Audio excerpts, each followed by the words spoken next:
What's up, everybody? Welcome back to another live Pendergast podcast. And man, I'm so excited to sit down with my man, Jacob McCall. What is up, buddy? What's going on, man? How you been? Man, good. Sorry I'm late. Got off of work a little late. Had to go to the bank and all that good stuff. But we are here. That's the main thing. So, Oh yeah, so what's going on, man? How you been? I've been great. What about yourself? Just Man, honestly, just trying to stay cool. bro, just living life. That's it, right? Between work and podcasting and chasing my mini me around and being a husband and all that good stuff in between, I stay wide open. Yeah, I was about to say, I bet Rossi's been keeping you busy. Man, he always keeps. And you know what's funny is when I go to the track, man, it's in Rossi's not with me. The first thing people say is, "Where's Rossi at?" Dude, that's funny you mentioned that. That's all I heard at Road Atlanta, and it was just like, man, I was kind of thinking the same thing. It's all good, man. It is all good. Yeah, Uh, that's awesome. But yeah, it's yeah. So other than that, man, just same old with me, man. It was an honor to finally meet at Road Atlanta during the oh yeah, second jam with you and Mark Morrow. It's awesome. My first time meeting him too as well. oh yeah, good people, Oh, very dude, he's good people. absolutely amazing. Him and his wife. Yeah, they're absolutely amazing. I'm looking on Facebook. For some reason, it's not streaming live on Facebook for right this second. Hmm. Yeah, I don't know. As we're talking, I'm gonna be messing with it, so I will make it happen. I don't know what the deal is, but we'll figure this out together. But so listen, Jacob, as I always start the podcast out, my friend, where did it all begin for you on two wheels? Ah, man, two-wheel journey. Where did it start? So it actually started with three wheels, if it sounds funny enough. Yeah, it started on a Yamaha. Actually, I told my fiance the other day that I had never owned Yamahas beside bikes that I had flipped. But I take that back. It was a Trizinger Yamaha three-wheeler. And actually, when my father had got it for me, I didn't want to ride the thing. I don't know, dude. It was foreign to me. The whole three wheels.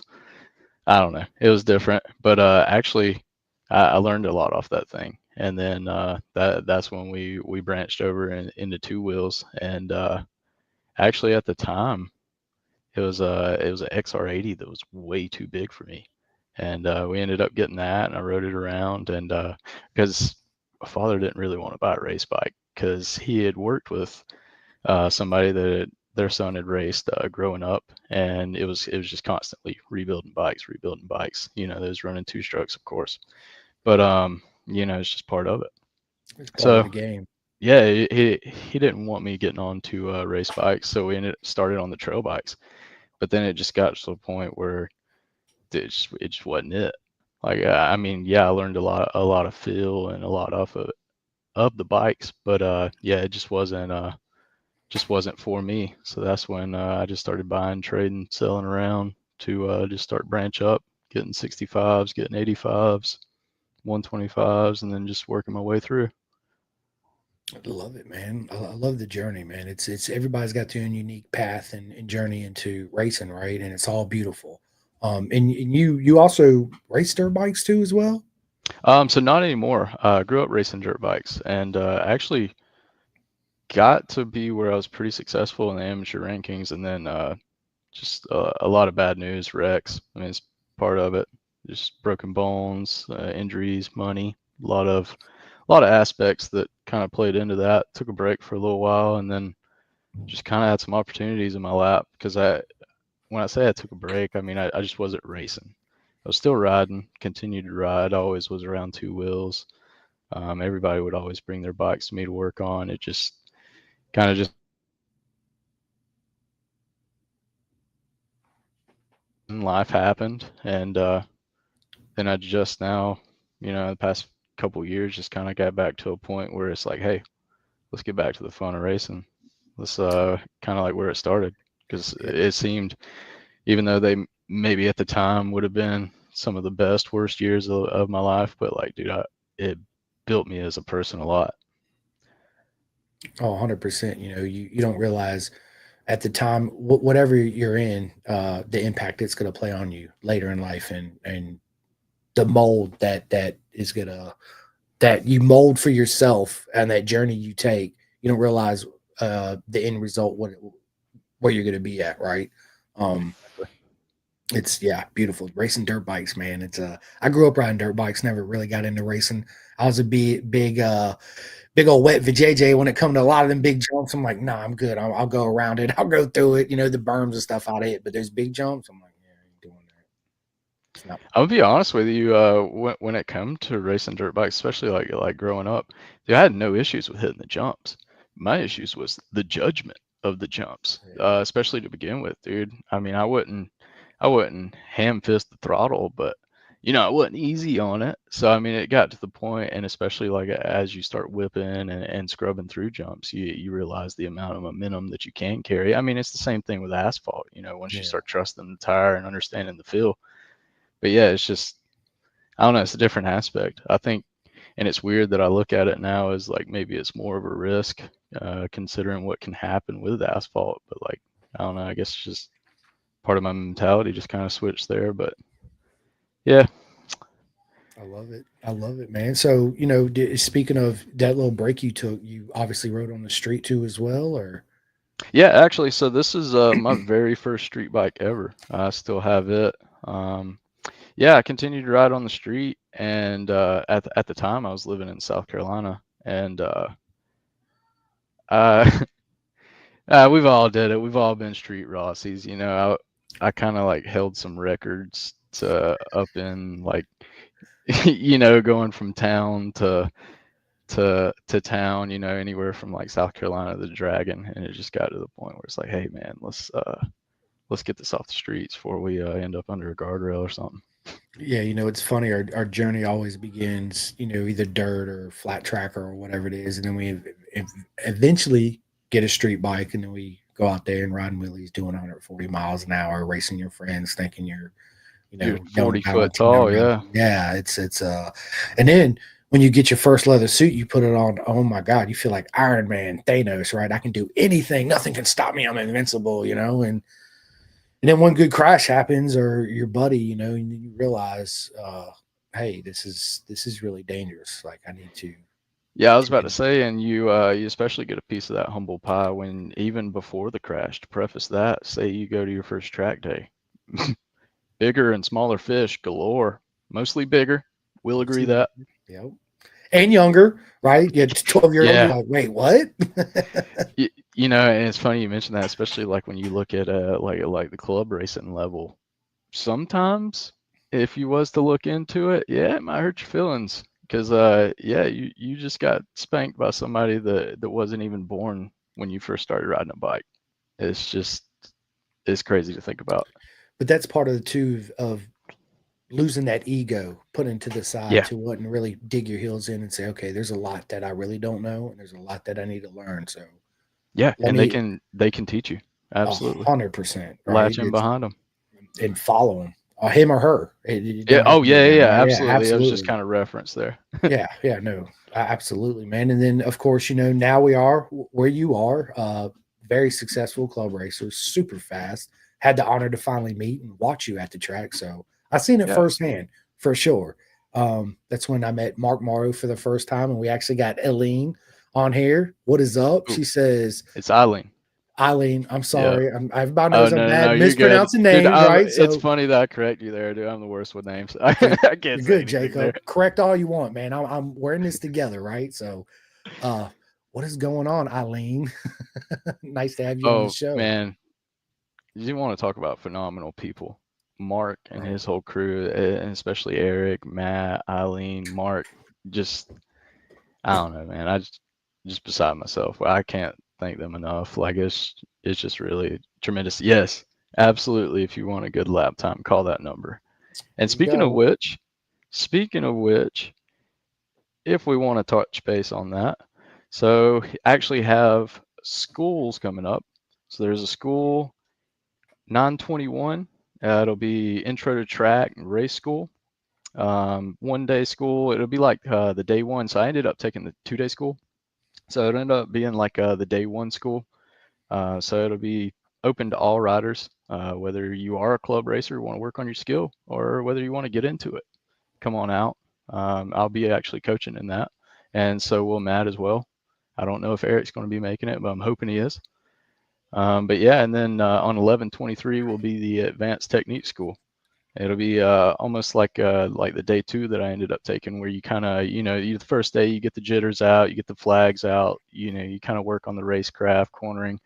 But second day is going to be more or less working on racecraft and advanced racing / riding, what to do in certain situations and predicaments, and it's just going to be a great time. It's going to be a proper mega time, as I always say, people. And speaking of that, man, so let's just get into the whole Mark Morrow in the school, because he's absolutely amazing what he's done for the sport and the people he's bringing in coaching, right? So, at your standpoint, taking his class in his school, what did that do to you in your career as far as riding?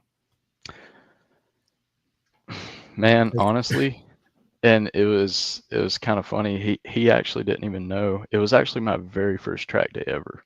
And Love it.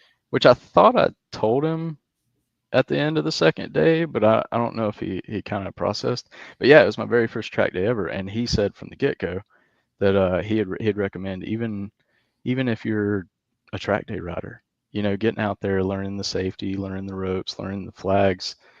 He recommends, anybody, if it's your first track day, awesome. If it's 2 to 3 track days, awesome. If you did 200-300, awesome. But especially with me being first track day, I feel like I didn't learn bad habits that maybe if I would have went to a track day / not seek coaching or expertise, I feel like I would have maybe potentially taught myself some bad habits, and then trying to break myself out of those bad habits, working around them when they shouldn't even be there from the get-go.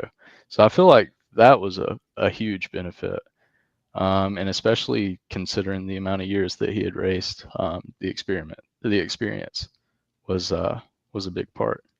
Oh, 100%. You surround yourself with good people that know what they're talking about. You're destined to succeed if you listen, of course, Yeah, right? Yeah, I mean, everything that, I've had Mark on the podcast. If you guys missed it, please go back and watch it because he gives a wealth of information. It's yeah, absolutely absolutely. amazing. And if you guys, yeah, sign up, go out there and join the class. I'm telling you, I'm a big advocate of coaching. There's a lot to being said with bad habits. We develop those bad habits on the street because we think we know what we're doing. And then we go do a track day. If you don't get the proper coaching, you just stay in the bad habits, right? Um, it's so important to get out of that. Like basically when you show up to your first track day, proper track day or race event, you got to put the ego to the side, soak it all in, and ask for help because nobody's perfect. Nobody knows go out there and cut super fast lap times right out the gate. I mean, there's very few humans in this world that has that natural ability that can Yeah, go out there and do it. But for the rest of us, yeah, coaching, 110% take coaching. Save that money on that $6,000 exhaust. Sign up for Mark Morrow's class. Get you proper coaching in. It's going to make you a lot better rider than you could ever dream or imagine. 100%. Um, and break you some of exactly. those bad habits. If you have bad habits, he will break them, Forget the bike mods, work on the rider mod. Take the bro. school. Bro, it's Take the school. it's far too often you show up at a club event or track days. You can tell the newbies with the brand new V4Rs and the BMWs and all this are all shiny with the all this exhaust. I'm like, dude, that's nice bike. I'd love to have it. But why don't you buy you a 400? Learn how to really race and ride that thing, right? And develop your skills instead of people that show up on a big bike and everybody thinks, well, we got to have the horsepower and all this. That's fine and all, but you're going to learn a lot more riding a slow bike fast and riding a fast bike slow, and that's a fact. Yeah, You know, exactly. and Eileen's, you're absolutely right. There's always something to learn and to work on to drop time. I mean, that's facts, right? You think Valentino Rossi got to where he was just on natural ability? Absolutely not. It's No, and always they work. continue each weekend. I mean, they're constantly just cutting tents, and it's like you don't get that by plateauing. You keep No, you working, you don't. keep digging, You keep got to. learning.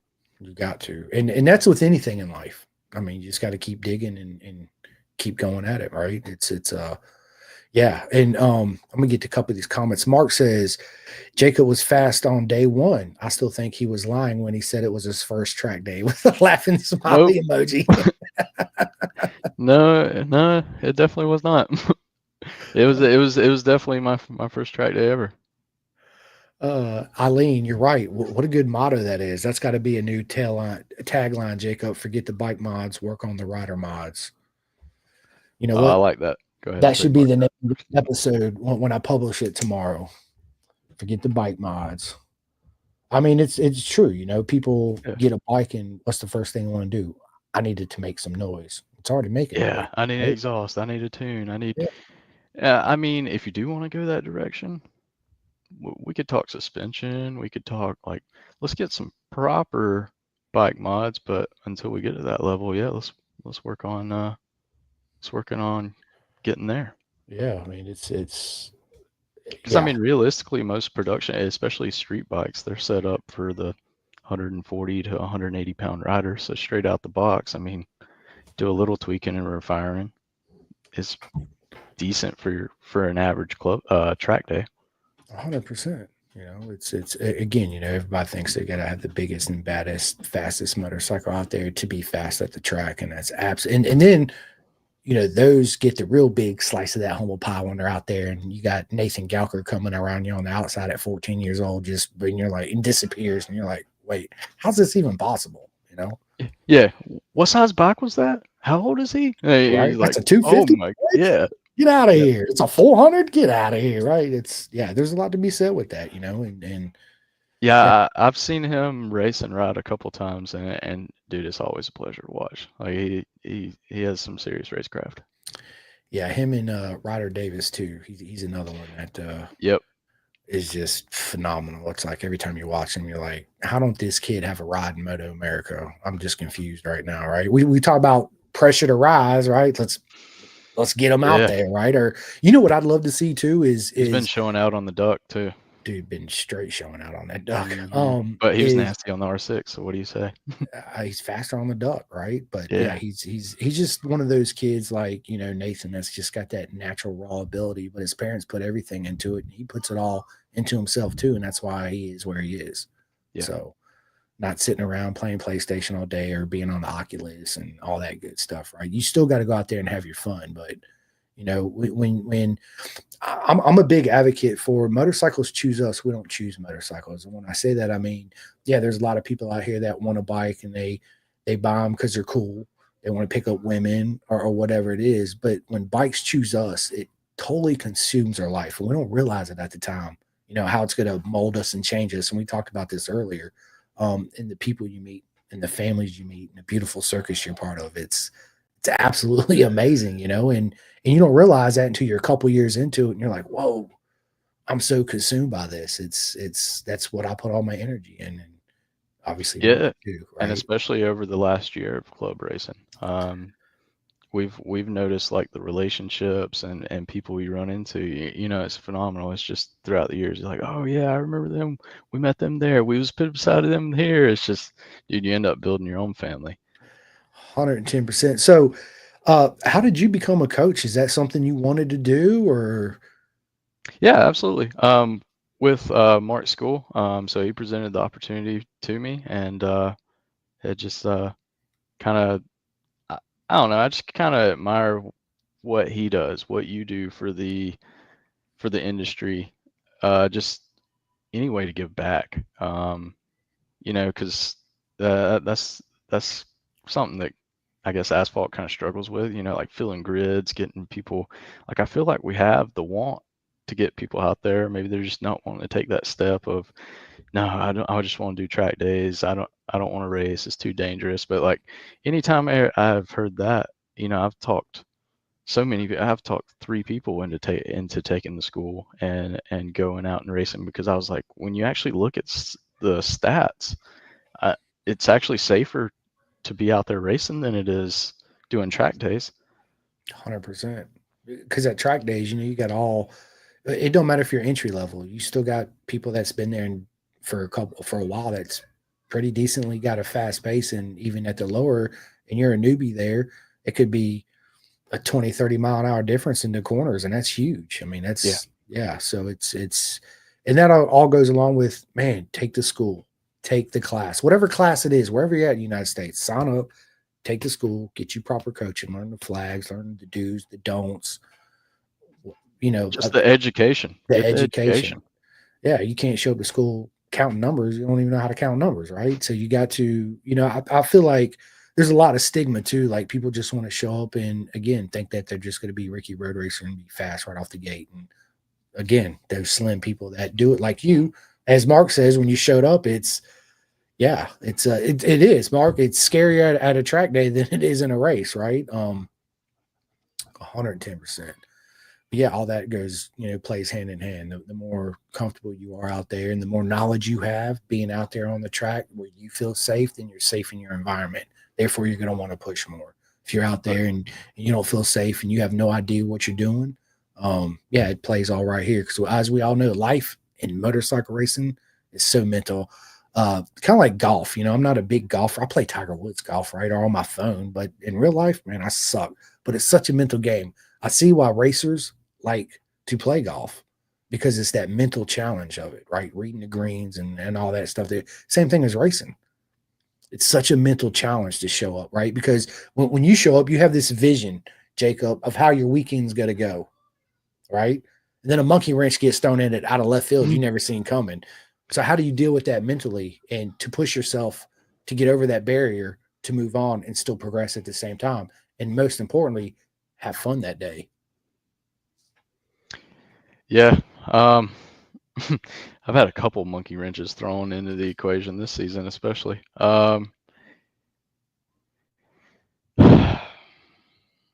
If you're asking me how I personally get through it, I have a massive pain tolerance and also super hard headed. If I say I'm gonna go out and do something, I'm gonna do it. You sound like me. So, yeah. So that was a that was a, like we touched base on it earlier.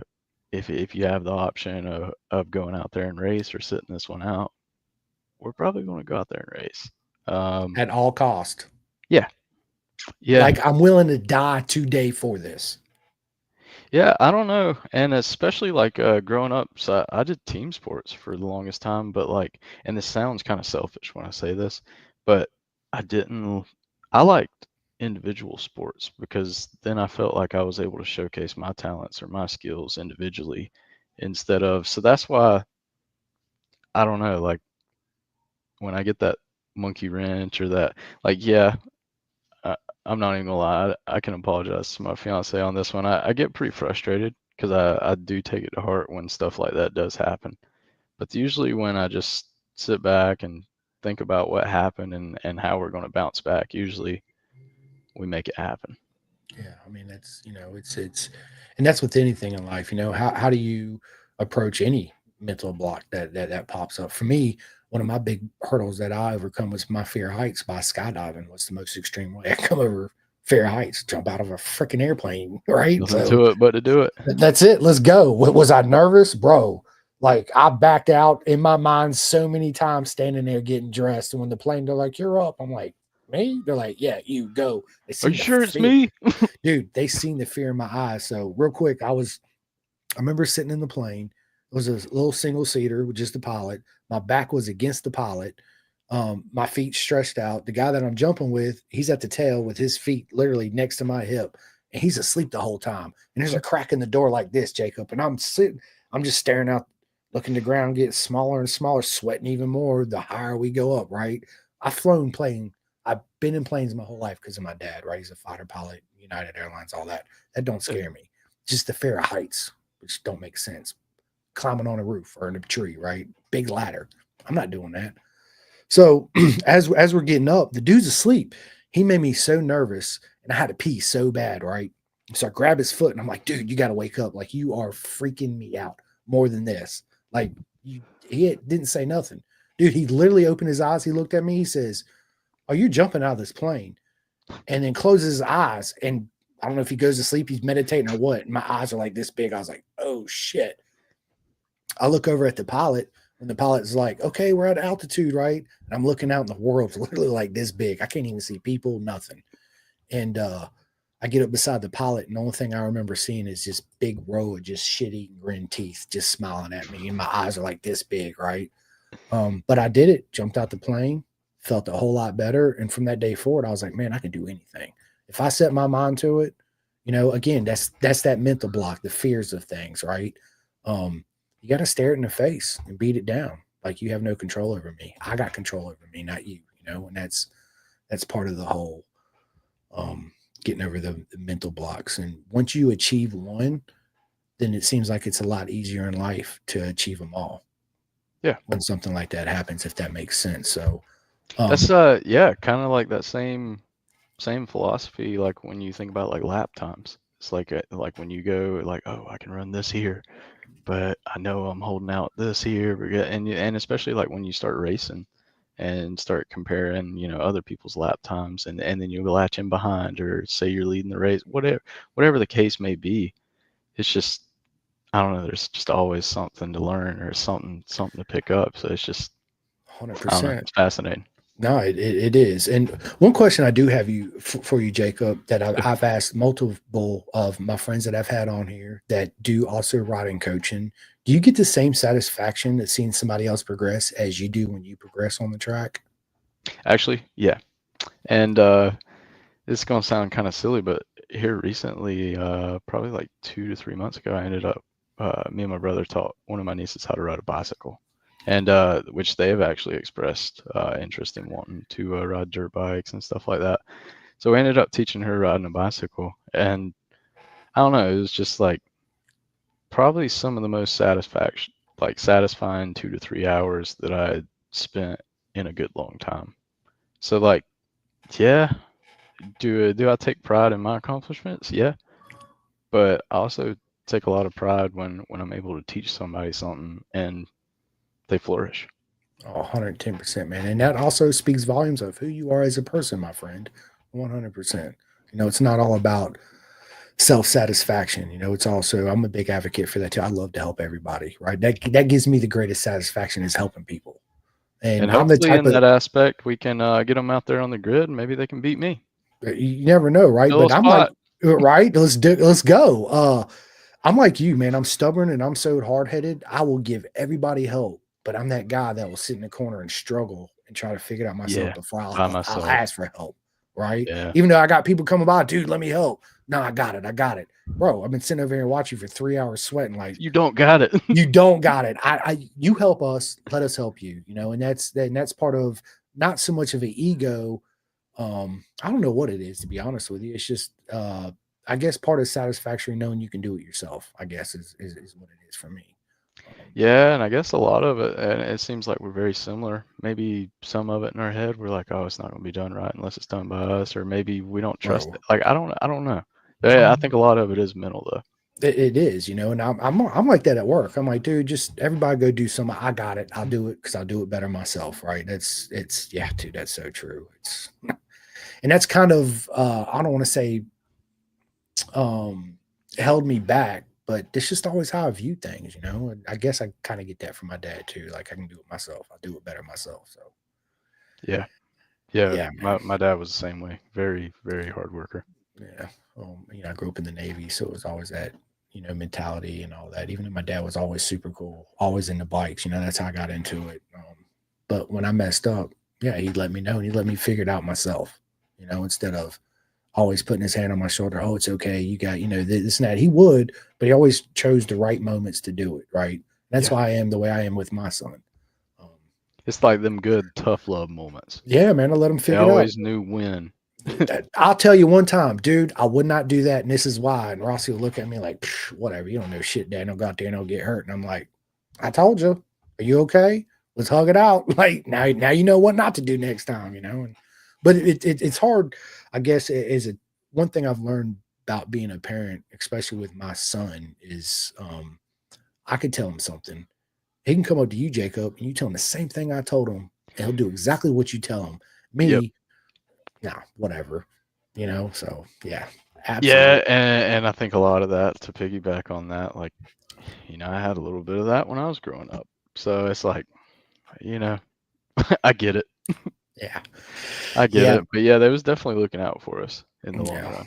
yeah. But at the time we don't realize it, right? Yeah. Because we think we know, like my boy Rossi right now. So when you guys see him at VR, Dude, he knows everything right now, right? He's 12. He'll be 13 in November. He knows everything. So every time I try to give him advice, he's like, "Oh, I know, Dad." I'm like, "Okay." So I can just throw my phone away and get rid of Google and all that, right? Because you know it all. So I just come to you, right? He's like, "You know what I mean, Dad." I'm like, "I know what you mean. I know what you think you mean, but that's not, So yeah, it's absolutely proper mega, as I always say. I'm gonna get back to a couple of these comments. Mark says huge closing speeds. I don't know what pop up. There it is. Huge closing speeds and huge differences in ability. That goes back to what we are talking about people showing Yeah, up for the track day the first time, and I think there's a lot of nerves going into your first track day, first time being on track. We want everybody that shows up to have smiles for miles and love every single moment of it because I've seen too many people show up on their first track day and something goes wrong because they don't leave their ego outside the track gates, right? When they come in and it just destroys them mentally. And they don't ever come back. Sometimes they sell their bikes and they just stop riding altogether. So it's very important to show up, have fun, and listen. Be that sponge. Put that ego to the side, right? Yes, you are going to eat pie that day. I hope you like it because you're going to have it whether you want it or not. So, but all and that's those same lessons that they're about to try to teach you, that you're probably not going to listen to and learn yourself, they have discovered that throughout their experience. So yeah, definitely be a sponge. 100%. My man Bobby, what is up, Bobby? See you at VR, Chris. Learn how to ride first. Fast comes in time. It does. You don't being a baby running miles, right? You got to crawl before you can walk. You got to walk before you can run. So, Oh yeah. um, yes, Bobby, I can't wait to see you, my friend. Mark says, "Hear me out." Going back Uh, to what you're saying, your response. Well, listen, just hear me out, right? They're like, yeah, I know. that's a common phrase. Usually if I have a grand idea, especially on the race weekend. I like it. Yeah. Hear me out. That's Just good. hear me out. I'm gonna make Just it happen. Yeah, just dude, we're in this together. We'll figure it out together, right? Let's go. I love it, man. Um, Eileen says Jacob sets a goal and heads towards it full throttle. He is focused. Absolutely, he is. Um, and then my man Matthew Piccata, what is up, dude? He says, "What's up, gentlemen? Missed you at Mid Ohio, Jacob. Chris, I'll see you in a couple of weeks, bro. I can't wait. Let's go." Yeah, man. Unfortunately, yeah, I did miss hanging out with them, but I saw that they had some pretty good success up there. So Yes, they did. I was very proud of my boys. Yeah, dude. Listen, I'm proud of, I don't know if I say this enough, but I'm proud of all my friends that show up and race. Club Racing, Moto America, BSB, ASBK, man. Every single one of you guys and girls are absolute legends. Mark Morrow, you're included on that, of course, 110%. So it's yeah, man, I love showing up, watching you guys and girls go out there and just rip it on the track. And I know when I show up that not everybody's weekend's going to go the way they want it to. Only one person can win. One person's going to be last. But hey, I'm proud of every single one of you for showing up and getting on the box, or whether you finish last or first. It still makes my heart full of joy and happy watching all you guys out there and girls. It's absolutely amazing. But Um, to add to that, and I know you just kind of taken it out of context. So I know there's always going to be one winner, but if you consider yourself finishing last or like, oh, I'm the first loser or something, like, no, you had one winner and you had 19 other people that learned something or learned their mistakes or something they can improve on. So I don't know. I think everybody wins if you look at it in that retrospect. Listen, I agree 110%. There's a lot to be said what you just said, my friend. But that goes into looking at things in a different way, right? So you got to be open minded, leave the ego down, right? Because if you have an ego, you're not going to learn exactly what Jacob just said, right? You think, oh, I got last, I suck, I'm slow. No, you're not. You just learned a Yes. lot. And it's Yeah, you those bad weekends that are going to define the character as well. 100%. And you probably learn more on bad weekends than you do on good weekends. Let's just be honest, right? Because Yeah. now you know what not to do or where I need to progress. And you always got people coming by, hey, man, you look good here and here, but you need to work on this and this and this, but I'll help you out and blah, blah, blah. And that goes part being in a beautiful circus, Yep. which is absolutely amazing, right? Mark says 3 feet looks a lot different when the door is open. Bro, I'm telling you right now, Mark, that. Phew, Bro, leap of faith is what that was for sure. Because honestly, at the time, I was like, it's just like anything. You know the risk and you know the reward before you open the door and walk through it, right? But you already accepted what might happen when you walk through that door, right? But in the back of your mind, it's a little bit sitting there. But at the time, you're not worried about that. You just want to do what you want to do and have fun and yeah, So, push so yourself. tell me this: when you landed, was you like, all right, let's go to New York City? All right, skyscrapers, baby, let's do it. You What know, was your mentality there? I could do anything. Like I Yeah, felt like like my mental game totally elevated at that time and moment. like somebody give me a bike, let's do this. Bro, it was 11,500 feet. I mean, the world was tiny, right? But I had so much fun once I let go.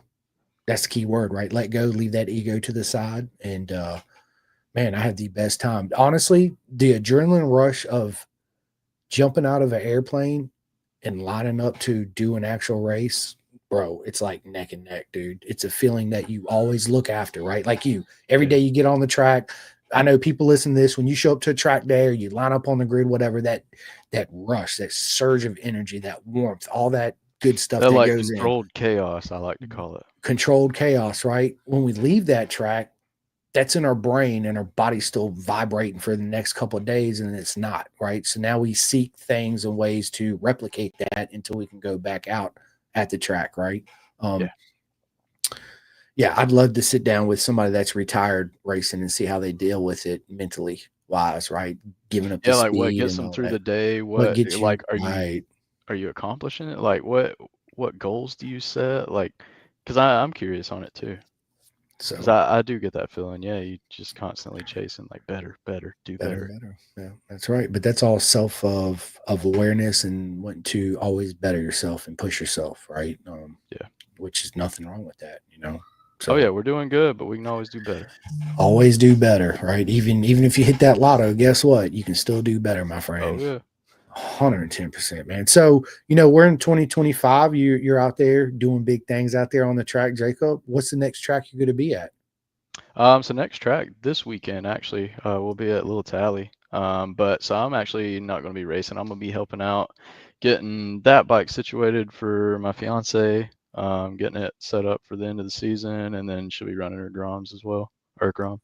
I love it, man. I love it. And I like the array of bikes you have in the background there, my friend. Why don't you run through them and tell us what they are and what purposes they serve for you? Yeah, so which actually before we had just purchased this 400 from Jason Black or Tate Black, the Race Moto America and club level as well. So we're going to get it sorted for her. Already went through suspension a little bit, dropped the oil, swapped some gearing around.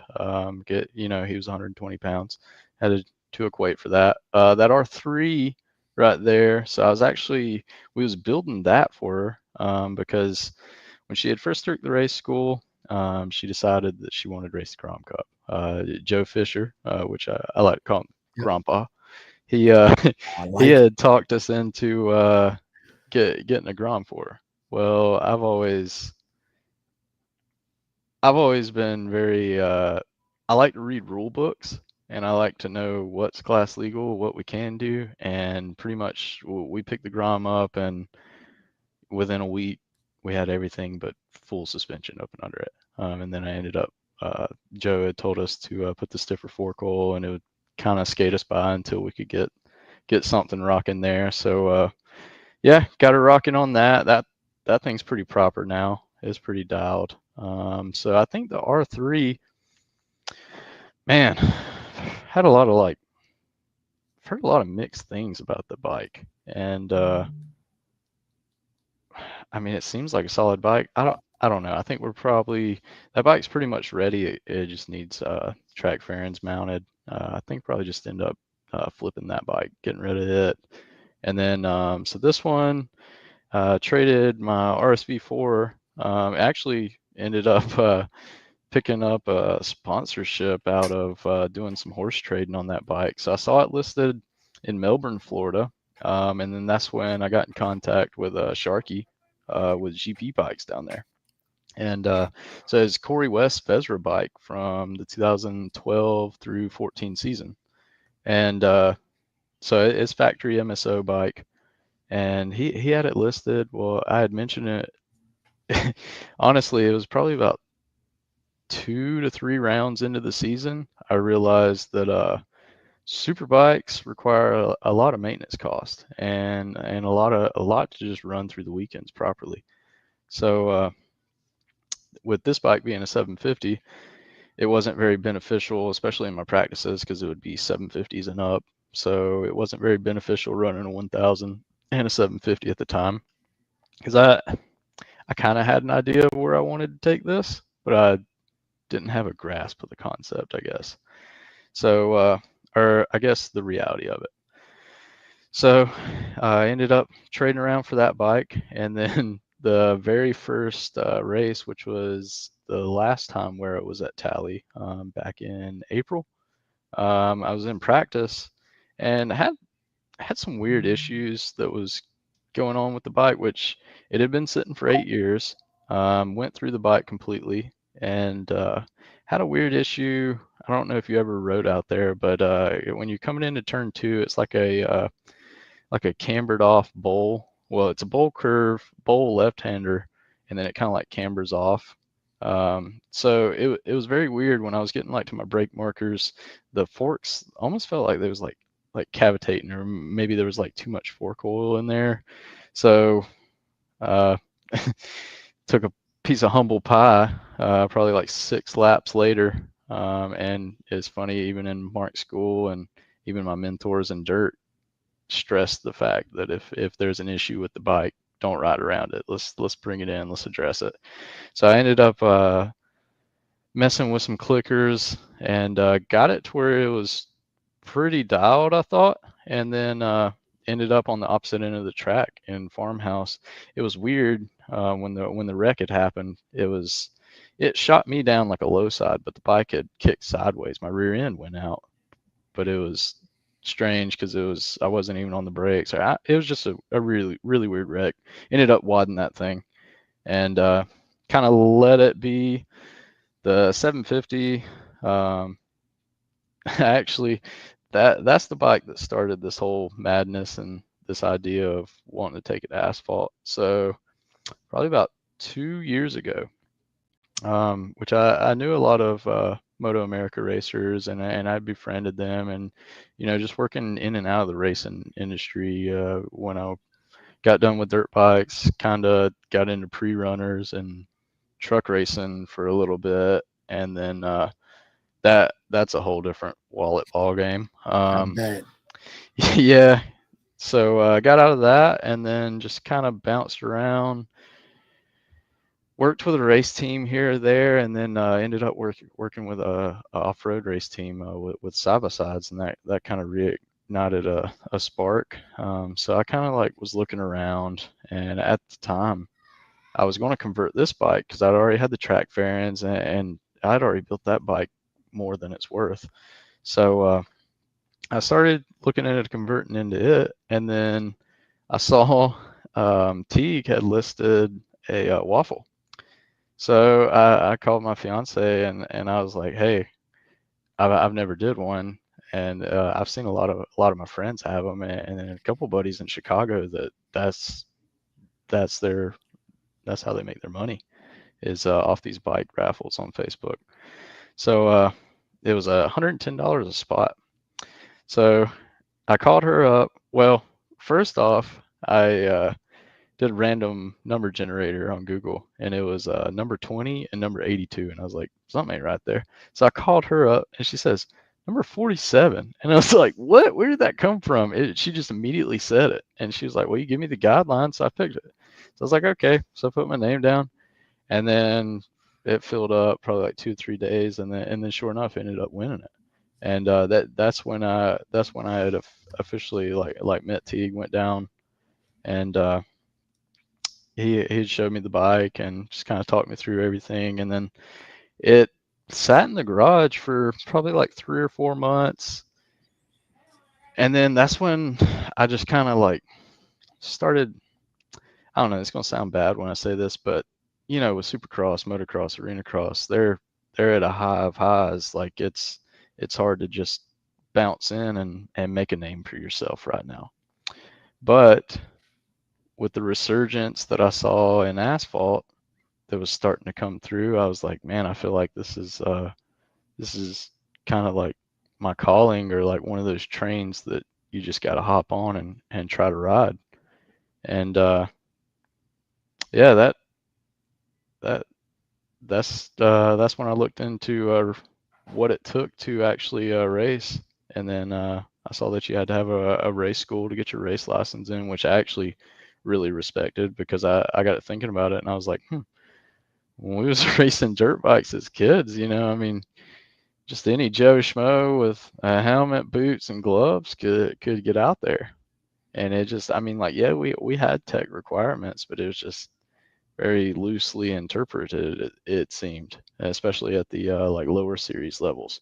So I don't know. I kind of saw maybe potential, and I'm not even gonna lie. When I first had got the bike and was looking into it, this probably 2 years ago, I was wanting to go the super sport route through Moto America. Now that's a tall ask, a super tall ask. There's a lot of very, very great riders that are within that class.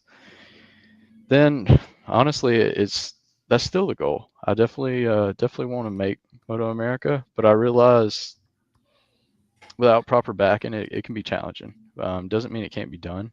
Just got to be strategic with it. That's when I started looking into, actually the past couple weeks was looking into manufacturer contingencies that I would qualify for, and it kind of don't make sense because I've got 5 to 6 GSXRs that could be readily built up and that are running, but I mean, it doesn't make sense to have all my eggs in that basket if I can't make it worthwhile while I'm trying to build up the club points. So that's that bike. And I got this Ovale. How you like the Ovale? Dude, I actually love it. I know you're Absolutely trying to love it. sell it, ain't you? Yeah, yeah. Yeah. I sold another 110 that I had, and then well, I had a 190 in it for a while. But yeah, that's a 190. Absolutely love it, but it's honestly it's challenging making time for big bikes, and then making time for mini bikes, and then making it, honestly, just keep it simple stupid is kind of what I'm thinking here. I would love to keep the thing, and if you ask me, for the longest time, like, you could ask my best friends from 6 7 years ago, that was, I had literally we when I was working at a plant in South Carolina, we had some crypto at the time that had really taken off, and I told him, I said, dude, I'm pulling it right now. I'm ordering 3 of them. We're going. And they was like, no, no, no, no, don't do all that. Um, so I listened to him, but I told him, I was like, dude, I'm gonna end up getting some. And then after the pop with Moto America and Mini Cup, and it seemed everybody was kind of getting out of the minis, that's when, well, I wouldn't say getting out, but it just kind of like plateaued for a little bit. That's when I had found some people that was moving up off the minis, or was using the minis to train. So and yeah, that one actually, I don't know if you know Trevor and Dean Standish. Trevor raced Twins Cup, and which actually I think he raced Junior Cup as well. But yeah, he's a very good racer out of Roswell. New Mexico. Yeah. No, Not Georgia. okay. No, I haven't had the honor to meet them, but I will, Jacob. Yep. Absolutely, I will.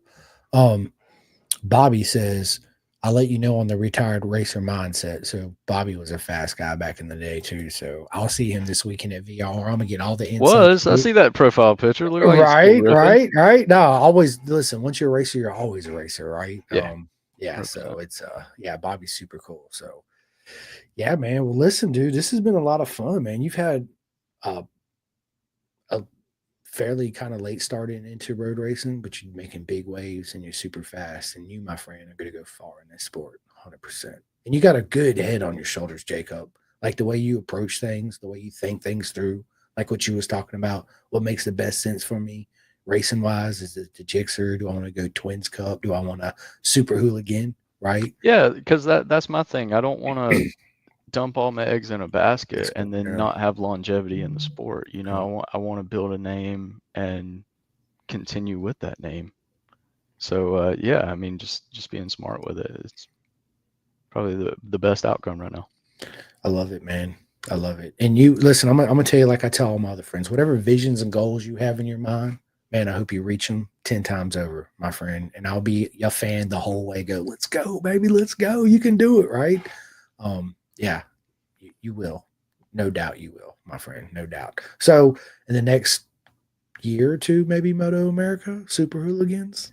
So that actually it's funny you mentioned that. That's the goal, or it's kind of it's kind of a hopeful dream at that point, is what I chalked it up to. Because right now I am 28. So it's funny you say that you had a late start in road racing. Yeah, I had a tremendously late start. Um, it is what it is. Got to make the best out of that. Got to bounce back from that and just progress forward. I had set a goal, and my fiance has been very patient with me, in which we're actually getting married this year. But I had told her Congratulations. if she would be patient until I turn 30. If I can make this make sense and make money, would you? I was like, would you allow it? And she gracefully said she would allow it, and she's staying true to that. So yeah, that's it's definitely going to happen. I love it, man. You're right. You said it. It's definitely going to happen. I love it. You're right. 110%. Yeah, I just got to put in the work. Just got to put in the work, baby. That's it. What you're doing now, right? And it's funny because it don't seem like work, right? It's all fun. Not all of it, but most of it. You know. So yeah, you laugh because you know you're like, yeah, I really don't want Yes. to go out here and do this stay up to 2 o'clock in the morning, but I got to get it done and blah blah blah blah blah. I'm only gonna get 4 hours of sleep. You can sleep when you're dead. Let's go, right? That's what I always tell my friends. Man, you can sleep when you're dead, dude. Let's go. Yeah, wake up. We got parts money, not labor Bro, we money. got Let's go. right. We got partial and not labor money, baby. What are you talking about? We hit the lotto. Let's get to it. Yeah, I love it, man. Oh my God, I love it. Well, listen, Jacob, man, I want to transition to the next part of the podcast where we get to know Jacob away from road racing and put the helmet up and all that good stuff, right? But you guys stay tuned because Jacob is definitely coming on here many, many more times. We're going to follow his journey into Super Hooligans and that championship. 100%. You guys heard it here first, as always, right? So, let me start off by asking you this, man. Tell us something we don't know about you at all, my friend. Something you don't know about me. Um,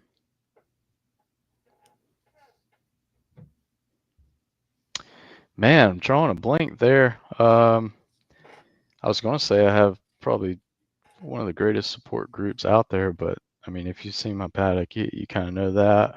I do. Very supportive. One thing,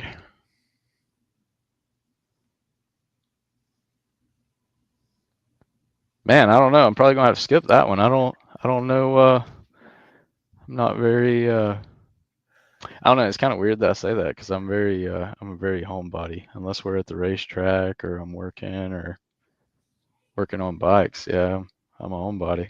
A So I do kind of homebody. keep to myself. It's all right. That's something we didn't know about you right there. You're a homebody. You like to keep to yourself. It's good.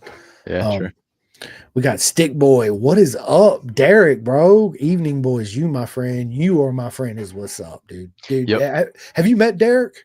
Have I met Derek? That's my number one I tire know, guy. dude. Let me He's tell you, dude. He is him, his whole crew, Lori, like they're just phenomenal people. The amount of knowledge and man, it's crazy, and he's the especially man. when you go out there on the weekends, they're super friendly. I mean, just they get your tires done before you even know it, which is what cracks me up. I'll take a couple sets to them, and the first set's already popped. I'm like, oh, okay, I'll grab those. I'll be back for my second one. By the time I come back, they're all done. Let's go. Yeah. Yeah, absolutely, and that's another one. If you ever run into him or any of his crew, man, just be a sponge. Absolutely be a sponge, and Makes that more sense. and especially when I was asking him tire questions and just learning different wear patterns. I mean, we've all seen the post of how's my tire wear, but until you actually like talk to your tire guy and kind of understand what's going on, like, dude, that's what's contacting the ground. Like your tire guy's there to save you. That's the So most important thing on a bike is those two black round things we call tires, right? yeah, I can't say enough nice things about Stick Boy. Definitely I stand for can. improvement. No, I'm just joking, Derek. Derek's absolutely amazing. He's yeah, every time I see him at the track, it's nothing but hugs and smiles and I'm like, dude, I gotta leave. I got something to do. And then 30 minutes later, we're still doing this, right? So And he put me on dude, to bro, the coconut I water. look, dude, coconut water is my jam, bro. They, matter of Mm-hmm. fact, that same brand had a chocolate coconut water that was Ooh, really good. Yes, man. I'd oh, buy that's it a by the fun fact you cases. don't know about me. I do not like chocolate. Okay, that's all Yep. right. Nothing Now wrong that I with think that. about it, I was like, yeah, I can't. As soon as you said chocolate, you lost me. It's okay. It's look, Derek says, I'm okay, I guess. Okay, Derek. You're a legend, my friend. And what you do for the community and help everybody out, bro, Yeah. legend status, 100%. It's not only that, it's his character, it's his energy, it's his smile, it's he's the complete package. You know, that's somebody you want to go out and seek information and spend money and get your tires mounted because you know it's going to be 100% legit. And yeah, he's going to take care of you. So if you're Yeah. I there, mean, at the track, stop by, see Stick Boy. He'll take care of you. yeah, Stick Boy, dude, all the vendors. I mean, if it wasn't, Zeb too, right? Zeb's another good one. He's a yeah, Pirelli guy, but it's the backbones to us. it I is mean, if it wasn't for them, we wouldn't be out here burning rubber. facts. We'd be listening to some other knucklehead change our tires, right? Like telling us lies, like my Yeah, wife does. like I want to hear his lies. Yeah, I want to hear his lie. Oh my God, Paul McKee, bro, what is up, my friend? He said, "Stick is a legend." I told you, Derek, you're a Oh fucking yeah. legend, Speaking of legends, Paul's a legend as well. dude. Paul's He's my dude, man. yeah, I yeah, love Paul to death, he's a man. very good guy. He is absolutely Very great amazing. racer too. Oh, he's super fast. Dude, he's another legend. You know, I had one guy comment on one of my posts. He's like, dude, you use that word legend loosely. I'm like, to who? Right? Like they're all Yeah, I was about legends to to say me. like Like to to who? Right? Like maybe to you, but to me, they're all freaking legends, man. It's dude, you know, people that don't play the game don't realize everything and all the efforts you put into it, right? Or Paul puts into it. It's your whole life. It's all you think about. It's what drives you, right? It's what wakes you up in the morning and puts you to bed at night or keeps you up thinking about it, right? So yeah, it's you know, people that really don't understand the game, yeah, there's a certain level of respect that we have for each hundred other. percent. Because I mean, when we put on the helmet, we have the same risks out there. But I mean, yeah, it's just it's it's a very tight brotherhood and sisterhood. Like I don't know, man. It's a very good community. It's a beautiful circus, as I always call it, right? Yep. Wait, it's the only circus in town where the clown's got to pay to play, which is me, right? So, for sure on that. Um, Derek says coconut water is the business. I buy that stuff by the case. Me too, Derek. It's Oh so yeah. good. Mark says now we're all drinking coconut water. Man, it's good. It's refreshing, and it actually quenches your thirst. And yeah, man, it's I like the I forget the brand. I'm gonna go to the store after the podcast, and I'm gonna pick up. I'm gonna send you a picture of. It's a pure Mexican coconut water, but it's got real coconut Oh yes. chunks in it, bro. Have you ever tried their aloe drink? Bangs, Yes. Yeah. bangs. At first, You. I did. I was about I'm to a say you're either with the little jellies or you're not. You're not. I thought it would be like a texture thing for me because I'm not a cornbread person. People are like, you don't like cornbread? No, man, it's like eating sand. I don't care how good it is. It's crunch, crunch. It's not for me, right? And I thought that would be kind of the same way. I took one sip. I was like, oh my God, it's so good. It's, yeah, Mm-hmm. It's very ah, refreshing too. It's like I don't know. It's weird when you drink it. It's like man, it's light, but it's refreshing. it is. It really is. Are you a coffee drinker or a tea drinker? Man, so actually I was not a coffee drinker, but the boys at work put me on. I drink Until I like started racing motorcycles. Now I drink coffee all the time. yeah, honestly, 2 to 3 cups a day is yeah. Yeah, it's I drink coffee too. It's only in the morning. My wife though, it'd be 9:30 at night. We'll go to bed at 10. She's like, yeah, I'm gonna make me a cup of coffee. I'm like, wait, what? Like that'd keep me up for another 3 hours. I can't do that, but she can, but not me. See, it don't keep me up like that. I think a lot of it's just the hot maybe that wakes me up Yeah, could because be. I can't do. Are you a coffee or a creamer or a sugar person or no? So, you know, man, I used to love sugar, man, but I was, dude, 270 pounds and a 40-inch waist. I'm 34-inch waist now, weigh about 212 the last time I stepped on scale about a month ago. All that's Congrats, man. from appreciate it, man. all that's from changing my diet and staying away from as much fucking processed sugar as I can, right? Yes, is it Yeah. good? Do I still eat a Twix every once in a while? I do, but it's very far and few between than I do. Saying that, most of the coffee, that's how you really know what coffee really tastes like. You ruin it when you put a bunch of creamer and sugar in it, right? Like you enjoy it for what it is. You know, some coffee is better than others, but I prefer Yeah. mine 99.9% black, straight up out the pot, baby. Let's go. Yeah. Um, That's and yeah, which it wasn't like that at first. I was like, maybe a little creamer, but yeah, I don't know. It's definitely black or almost near it. yeah, dude. I'm with that. Bobby says, actually, Stick Boy, real quick, says, those Mexican fruit drinks make a good mixer, bro. Been there and done that with Ooh. some Tito's vodka all day long, baby. Let's go. Um, Bobby says, glad to see our crazy sport continues. Hardly anyone knows what we put into this. It don't. They really don't. You know, you Yeah. got, We put in our heart and soul.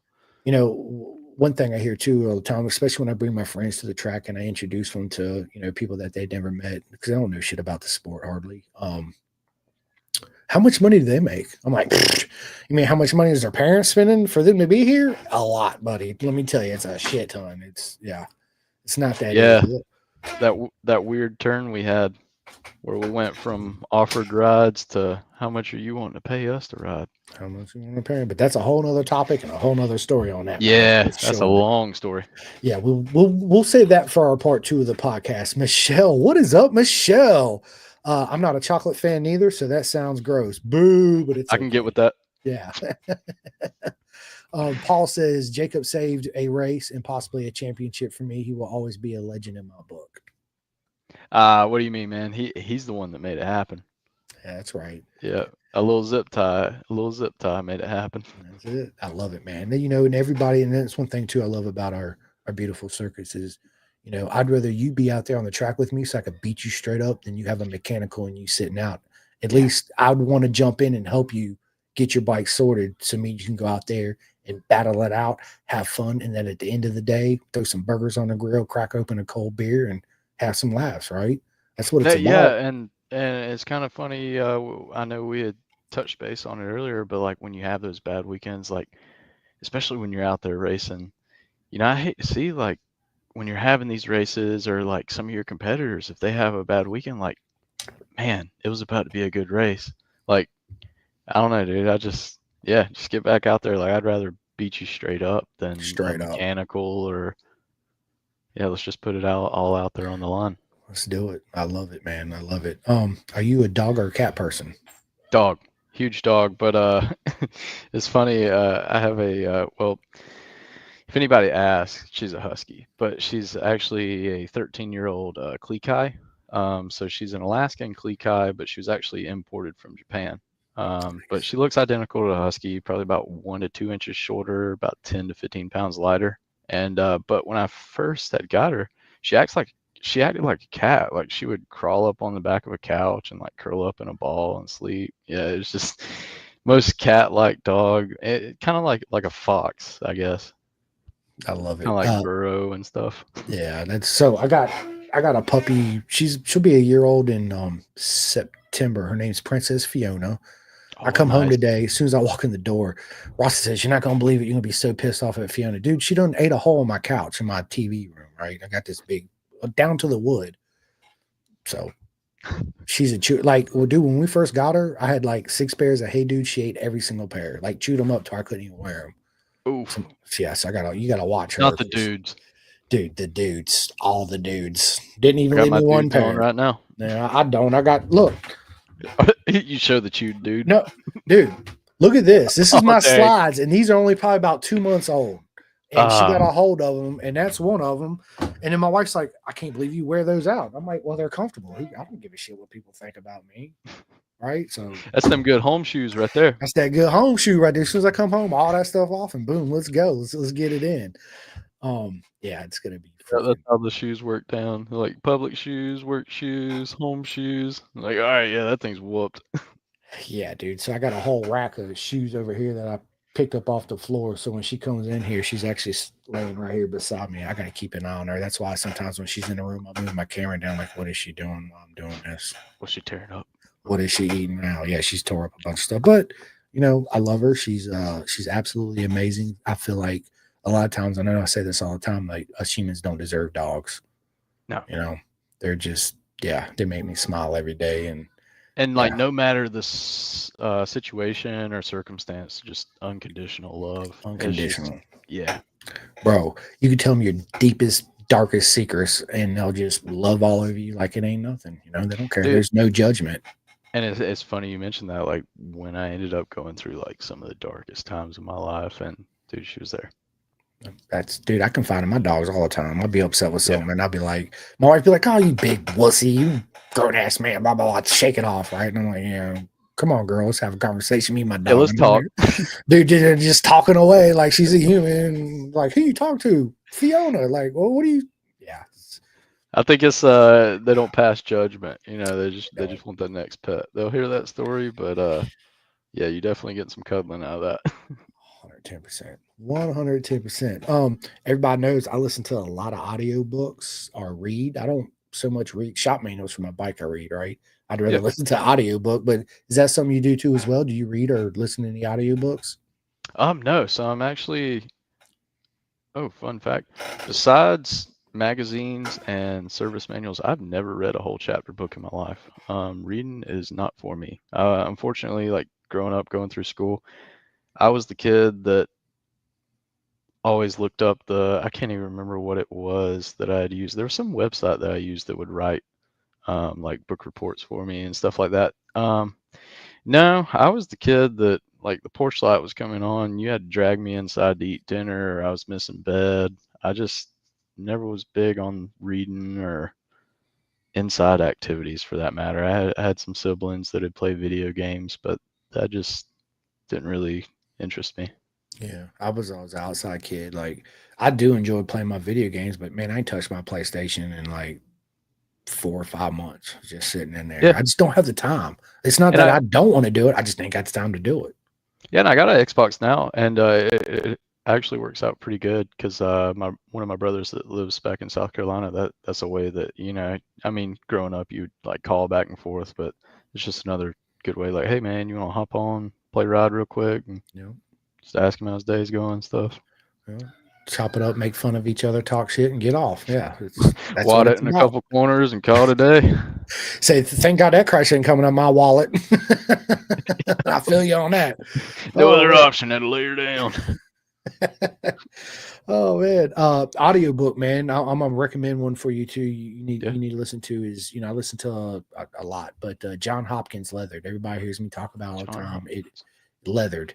You can get it on Apple Book or wherever Google Play, whatever phone you got. It's Which actually, dude, I could pop that in at work. That'd be awesome. dude, it's dude, you'll be glued. You'll be like, okay, I just want to listen to one more chapter. Okay, one more chapter. Next thing you know, it's 3 o'clock in the morning. You're like, oh shit, I got to get up in 2 hours. It's that type of book. So So my fiance is a bookworm, and actually over the past like couple years, yeah, she's worked on a big library, and she has the Kindles and does like the audiobooks and stuff. So yeah, I'll have to mention it to her too.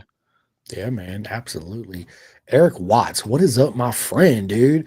He says, hey Jacob, great to see you on here. Go fast. That's right. It's Go fast. another good people right there. Oh yeah, Eric's Yeah, absolutely amazing. Eric's a very stand-up guy. Yes, he is. I'm waiting for him to come on my podcast, Eric. Oh yeah, Yep. when we gonna Silent make this mode. happen? I don't know, Eric. When we gonna make this happen? You tell me. Let's go. Uh Yeah, yeah, but I would definitely like to hear some of his stories. yeah, well, stay tuned because we're gonna get Eric on the podcast. He ain't even agreed to it yet, but he's coming on anyway. Um, podcast, man. I listen to a lot of podcasts. I don't listen to a whole lot of motorcycle podcasts. I do listen to some. I've been listening to a lot of Danny Jones, of course, Theo Vaughn, and stuff like Oh that. yeah. Is that something you do too as well? Listen to podcasts? Um, yeah, actually, I listen to podcasts. I frequent yours and Corey West and James Rispoli. Yep. Pipe Um, dreams. yeah, yeah, and it's funny when I listen to podcasts. So usually when we're going to race weekends, I'll just pop a podcast on. Um, I don't know. I listen to every different genre of music, so it gets to the point where it's like, man, I've heard this, I've heard this. What do I want to listen to now? So yeah, it's just so much easier. It makes the drive better, and also it's another resource for learning. And I can see as I grow older. Well, I take that back. I read Ed Bargie's book, and then I've read a bunch of track books. So I can see where reading is another avenue that I can educate myself that I was kind of lacking in. So I guess more or less I've read stuff that's important to me.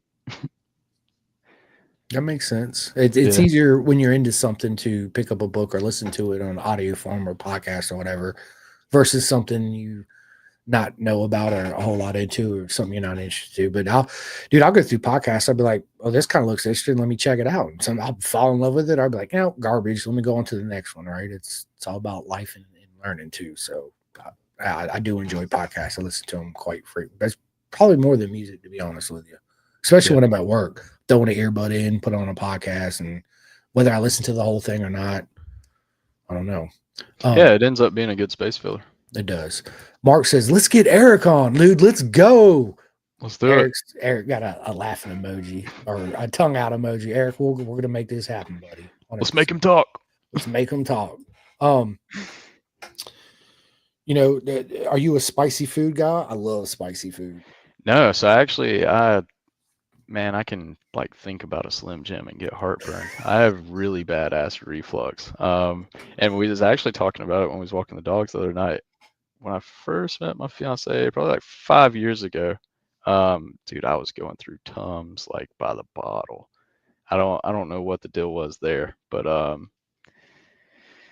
yeah, no, I can't do spicy food. Like if we go to a Mexican restaurant, order cheese dip, it's got to be jalapenos on the side. She eats the jalapenos, I cheese dip it up. Unfortunately, like I love spicy food and I love the taste that well, what you can taste. I don't understand when people start going up in what is it like the Scoville level? That's I don't big. know. Yeah, it's Yeah, are you a spicy guy? man. Dude, the hottest thing I ever had is it was called my buddy bought them for me. All my friends try to burn me up, right? And sometimes they achieve Was it. it them chips? I got burnt with them. Dude, the Pocky chips, no, they're hot, but they ain't. I can do those all day. Yeah. They bought me the Death Nut Challenge. There were 13 million Scoville, and there were 6 peanuts. You had to eat them all six and not drink nothing for 5 minutes. Um, Ooh. yeah, it was.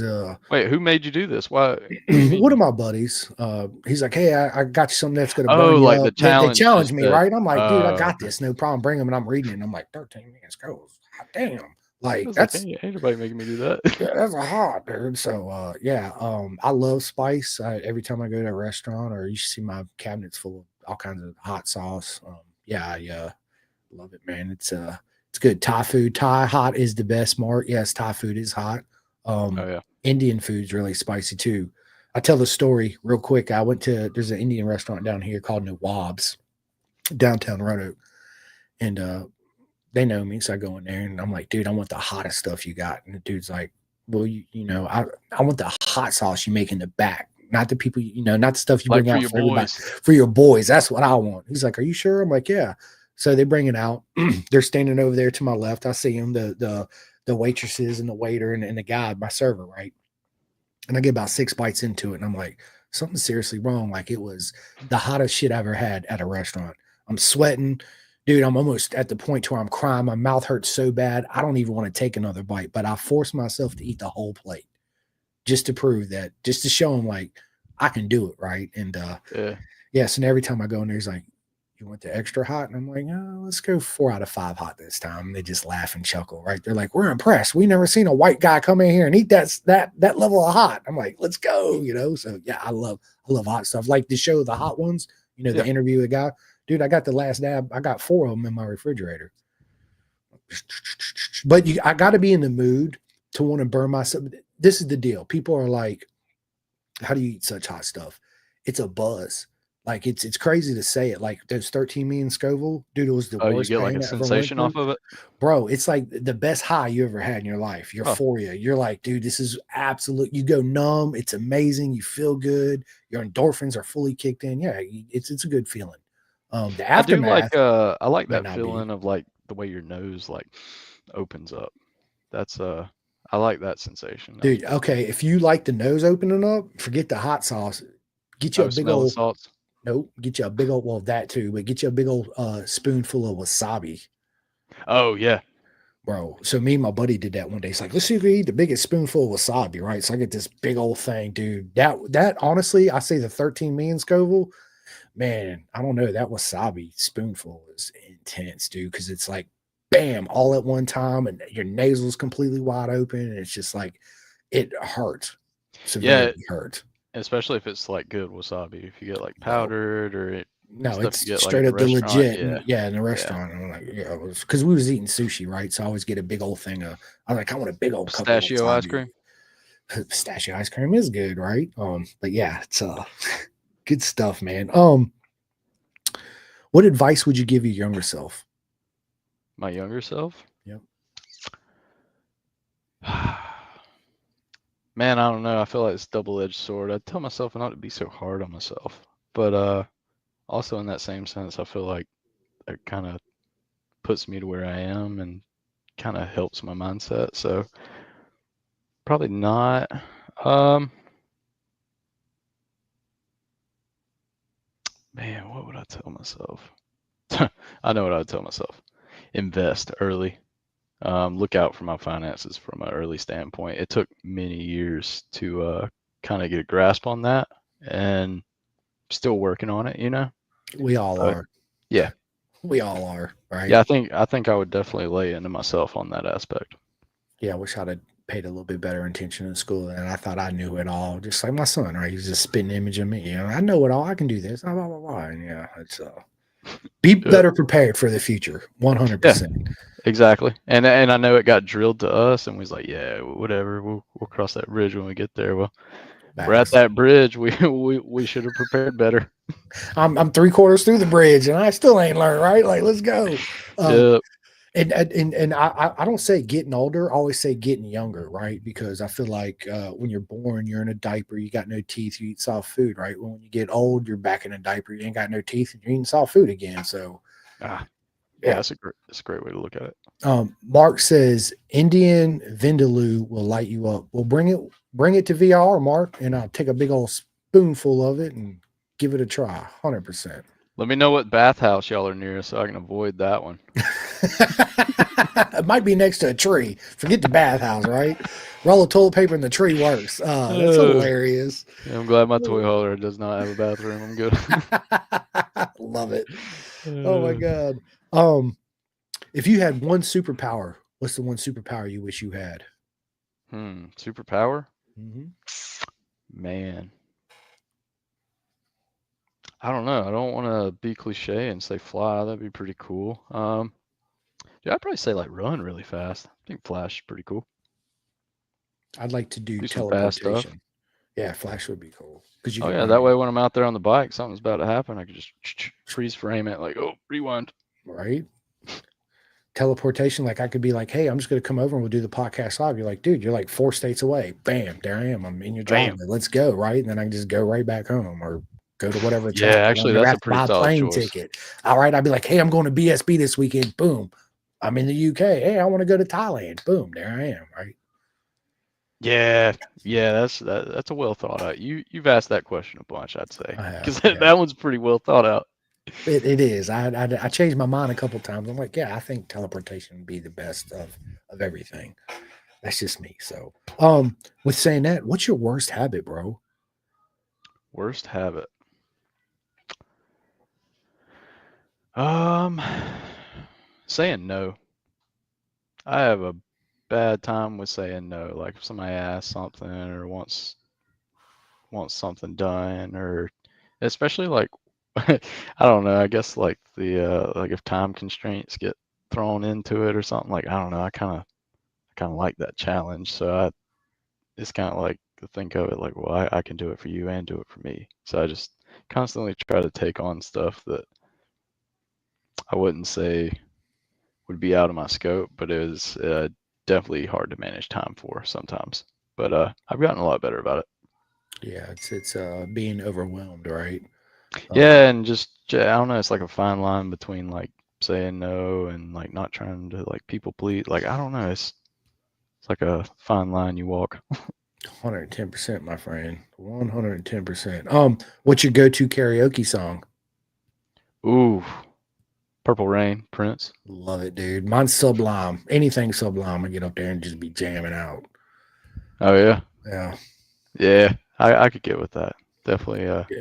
I like Sublime. Me too, man. It's I was gonna freaking say tequila, but I was like, nah, that's too basic for an answer. 2 words. Come on. man, tequila, right? It don't do me no good to be on any tequila at all. I love tequila too, but man, it changes me into a freaking Oh yeah, no, don't get me wrong. I cannot drink tequila. No, bro. I was talking about the song. Yeah, no, dude, I Yeah, be Frank the Tank. What was that movie? Frank the I'll Tank, where really he's be teleporting you. You get some of that in me. right. I'll be streaking straight up. Let's Yeah, go. Yeah, yeah. Let's not do it. no, let's not. Y'all don't want. Don't give me no tequila. Keep that far away from me. Um, that's awesome. Um, how has your perspective of our sports changed over the years?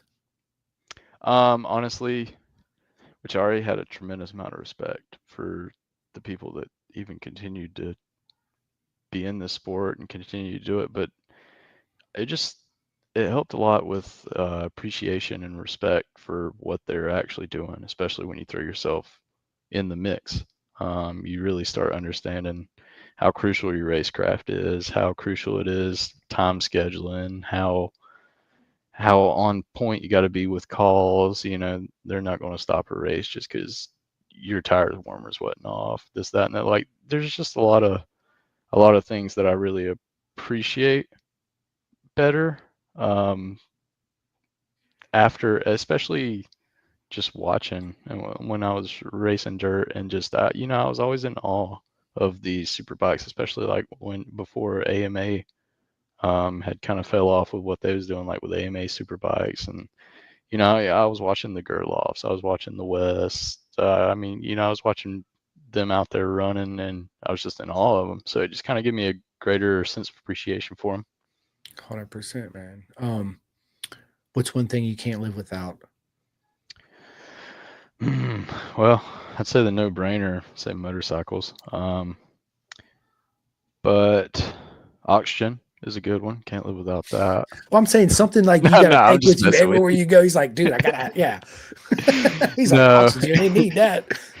it's honestly my fiance Angela. She puts up with a lot and helps me through a lot. So Love that it, would be man. one thing I couldn't live without.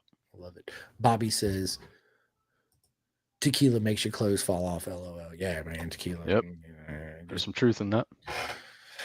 ooh, buddy.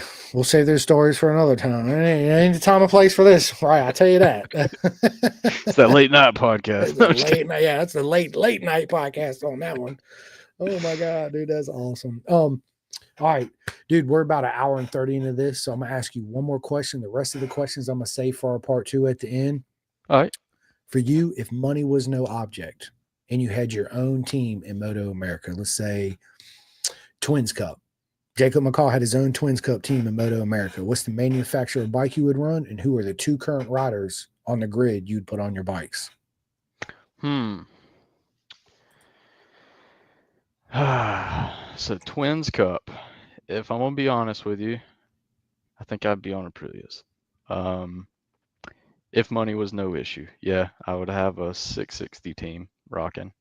Um, I love those bikes, but they are a little pricey and a little pricey to keep running and maintaining, but not as bad as it could be.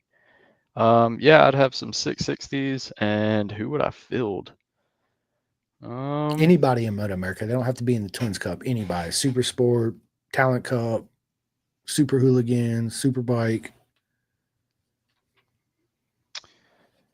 Man, honestly, and it's funny you mentioned him earlier, but I met Ryder out at Roeblen at the beginning of the season. I believe I would definitely throw a ride out his way. I was For very sure. impressed by him, and yeah, he's a cool cat. Also, I'll tell you who was nasty on a Twins Cup bike, Teague. I'd probably toss a ride Teague's way. Oh yeah, I'm a huge fan It's of Teague, man. Him and his brother are just absolutely amazing human beings. yeah.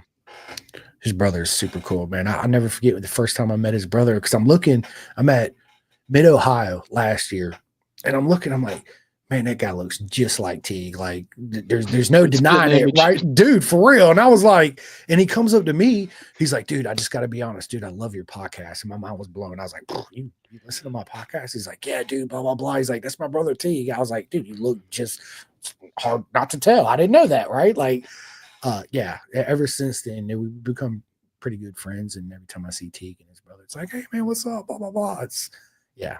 Yeah, and Amazing every people. time, even like mid-season, like if I ever have a question for him or want his insight or something, dude immediately drops the ball and Yep. messages me back. Like the amount of people, especially within the Moto America paddock and these professional racers that are out there running with us, the amount of advice and critiques and just knowledge that they've provided with us, dude, it's awesome. Proper mega. That's Yeah, exactly what it definitely is. proper mega. 100%. Bobby says, copy that. Uh-oh. I think I'm in for a ride this weekend at VR. He said, copy that, buddy. Well, listen, Jacob, dude, it's been an absolute honor to sit down with you and have you on this podcast. I'm going to let you end it. But before I end it, man, I just got to give all my shout outs real quick. Listen, first thing and foremost, and I always say this because I absolutely mean it. Thank you so much for all the love and support from everyone. Man, if it wasn't for all my friends coming on here, I would not be in this position to do this. So I just want to thank every single one of you guys and girls out there. I know I say it all the time, and I'm gonna continue to say it all the time because I really mean it. It's an absolute honor. So thank you very much. And if you had not yet had the opportunity to hit the ding dings and the TikToks and the bells and all those whistles, please do. It helps me out a whole lot, and I greatly appreciate it. Big shout out to Next Level Financial, Chef Eats, TST Industries. Everybody's always asking me, Jacob, where I get my beanie hats and my soft shell jackets. Right here. You guys and girls can go to clothingkings.co.uk. At the top, it'll say partnership. Hit partnership, scroll down, pin the gas. There it is. You can get anything you want. They are in the UK. Their clothes are absolutely proper mega, right? Big shout out to SFL Mini GP. Everybody knows I love SFL Mini. That's where a lot of our future legends of the sport, is coming out of. So it's very important. I need all the dads and moms and the kids that listen to this. If you want to get into racing, go to miniusasbk.com, sign up and register. You don't need a bike, boots, leathers, gloves, nothing. You just register and show up, and everything else is provided for you. And you can even rent bikes in case you was interested in a TTR 125. You can rent it and take it out and try it out, and there you go, right? So big shout out to SFL Mini, Jersey and South Florida. Absolutely amazing. Big shout out to RD Racing and my buddy Jake Marsh out there in the UK. Vet2 Track. That is vet like your dog vet 2, the number 2 track.org. He's a good buddy of mine, Jim Whitman. So any of my vets out there, please go to his program, go to his website, sign up, show up. You'll have a proper mega time at the track. It's absolutely, you'll be around like-minded people. Whatever mental struggles you got right here when you show up on the track, all that's absolutely going to disappear, and it gives you something else to look forward to. It's something else to put in here instead of all that other stuff you struggle with. Trust me, listen, my mind goes 100 miles an hour every day. I got massive ADHD and I take no medicine. I'm 100% all natural. So I get to struggle, people. Trust me. You guys can probably see it on the podcast sometimes. I talk too fast and it's here, right? But when I sit down on this podcast, just like with motorcycles, I'm hyper focused. It's my medicine for real. But big shout out to Flying Eyes Optics for your sunglass needs. You guys can use the discount code Pin the Gas. I got 2 of my really good friends that make undersuits in this industry. Okay, and you're not going to go wrong by ordering from one or the other, right? They're both amazing products. First one is 64 Degree Racing. My man Tate sent me 2 custom undersuits. They are absolutely by far that I personally own my favorite undersuits, and I got a shit ton of undersuits. The next one is venomsport.com. My girl Aliki, Mama Aliki, has absolutely amazing products. She actually sent me a shirt that I'm going to be wearing at VIR. It's hands down my favorite shirt. So if anybody's interested in some undersuits being made or some shirts, look no further than 64 Degree Racing or venomsport.com. And on that note, all my friends out there in California, CRA, sign up for the Racer 411 program, Racers Helping Racers. It's an absolutely amazing program, and the website is racer411 at race/cra.com. So don't sit here. get on that website, sign up, go have some fun.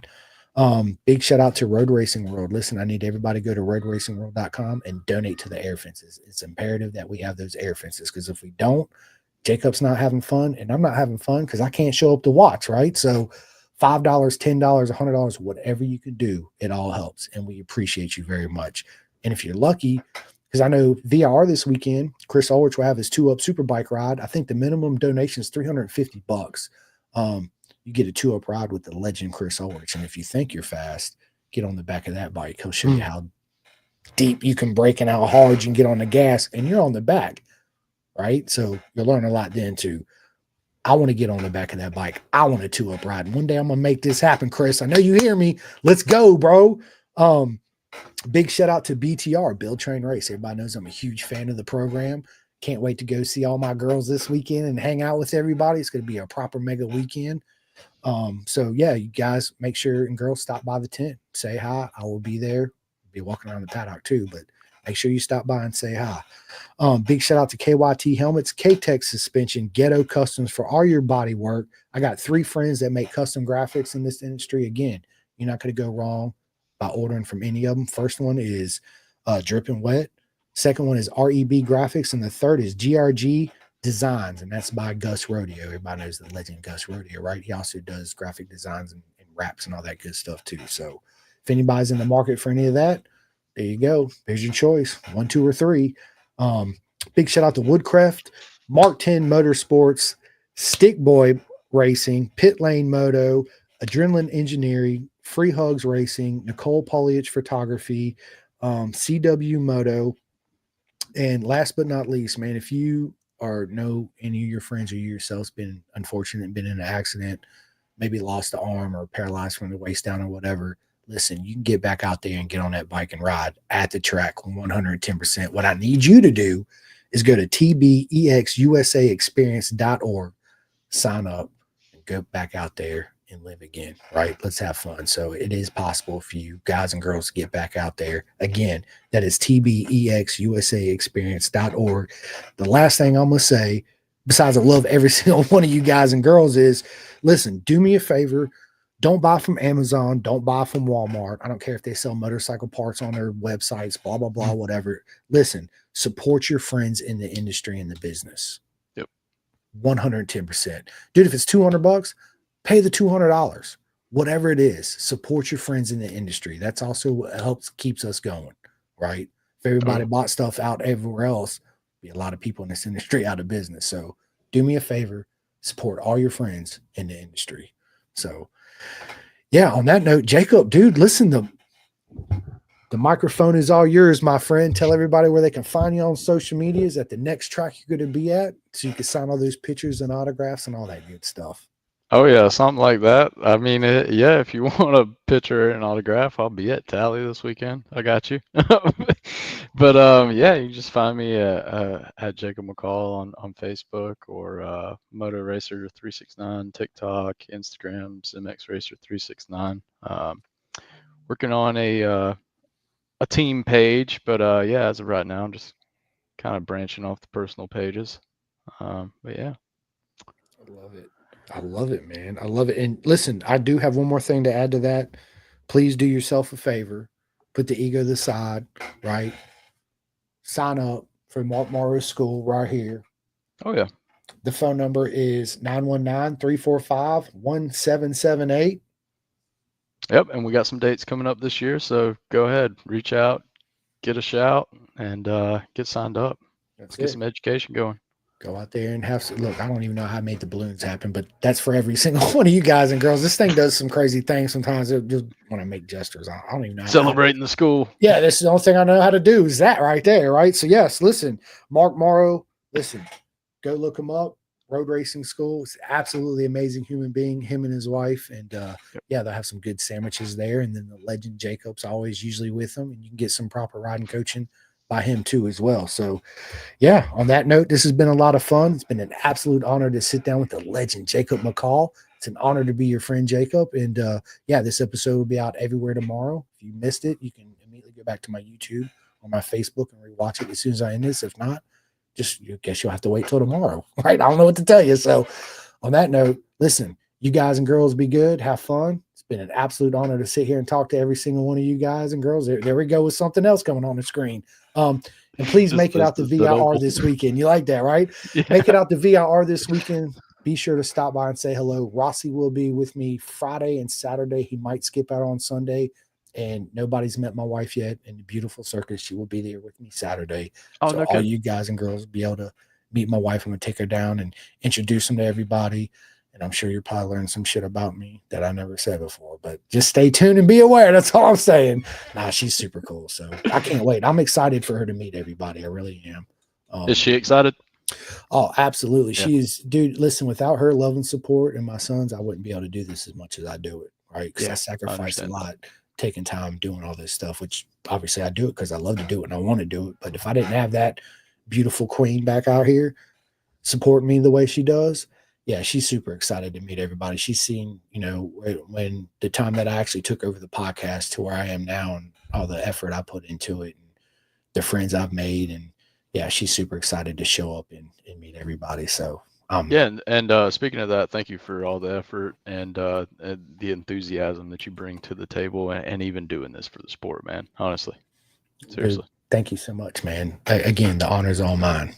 So yeah, this is awesome, Jacob. I can't wait to run into you again. I'm gonna try to make Road Atlanta at the end of the month. I'm just not sure if it's gonna be feasible, but we got each other's number. Just hit me up and be like, hey, I'm gonna be there. And be like, okay, I can make it. I'll come out and hang out on the weekend with you and Mark.